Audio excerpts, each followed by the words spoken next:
Sleep paralysis is a terrifying phenomenon, a moment when you wake up fully aware, but unable to move. Some see shadows lurking in the corners of their rooms, others hear whispers in their ears. But in the quiet town of Black Hollow, sleep paralysis isn't just a nightmare, it's a curse that has haunted its residents for centuries.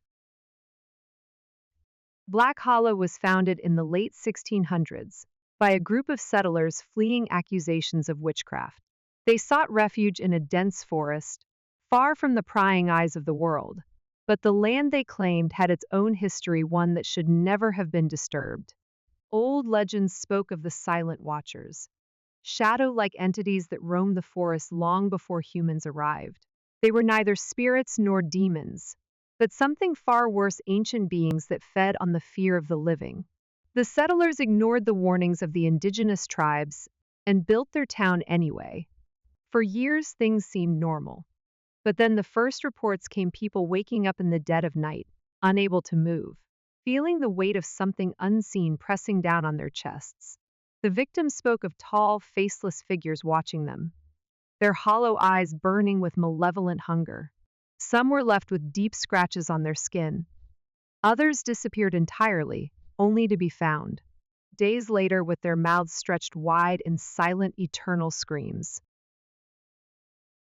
By the 1800s, Black Hollow had become infamous. People suffered from sleep paralysis in numbers unheard of anywhere else. Entire families vanished overnight. The town elders knew the truth but buried it deep within the town records.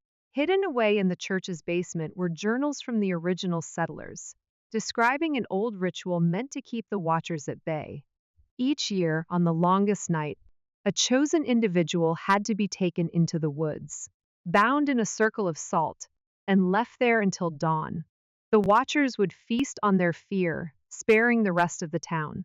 No one ever saw the sacrifice again, but it worked. Until it didn't.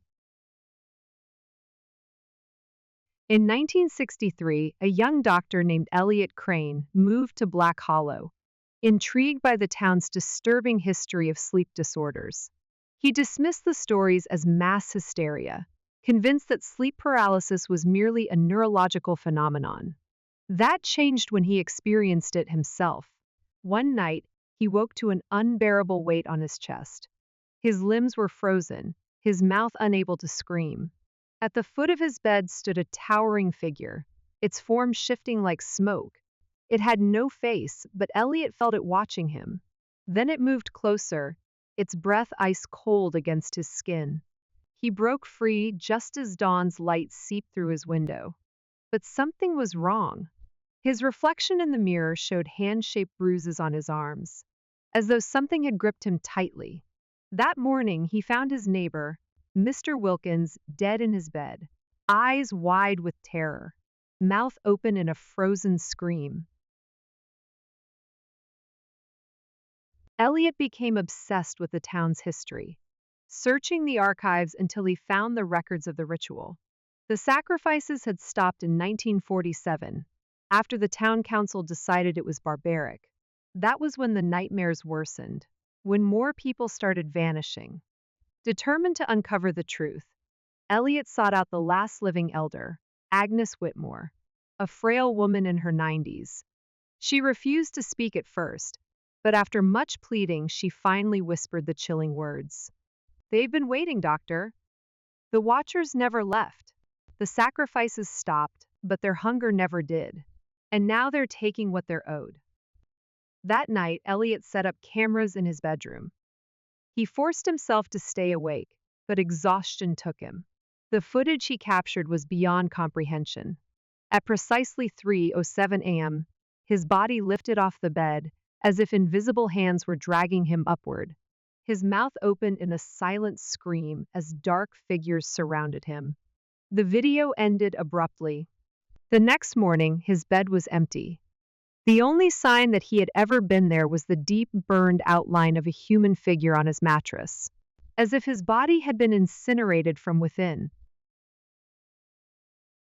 After Elliot's disappearance, Black Hollow descended into madness. More people reported waking up to find shadowy figures standing over them. Some awoke with scratches and bruises. Others never woke up at all.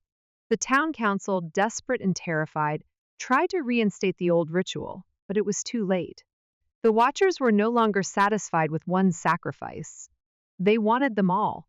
By 1980, Black Hollow was abandoned, its streets empty, its houses left to decay. The few survivors who escaped refused to speak of what they saw, only warning others never to stay overnight. To this day, travelers who pass through report strange occurrences, unseen hands brushing against them, whispers in the wind, and the overwhelming sense of being watched. So if you ever find yourself near the ruins of Black Hollow, whatever you do, don't fall asleep. Because if you do, the Watchers will be waiting just beyond the edge of your vision, ready to claim you for their own. And once they have you, they never let go.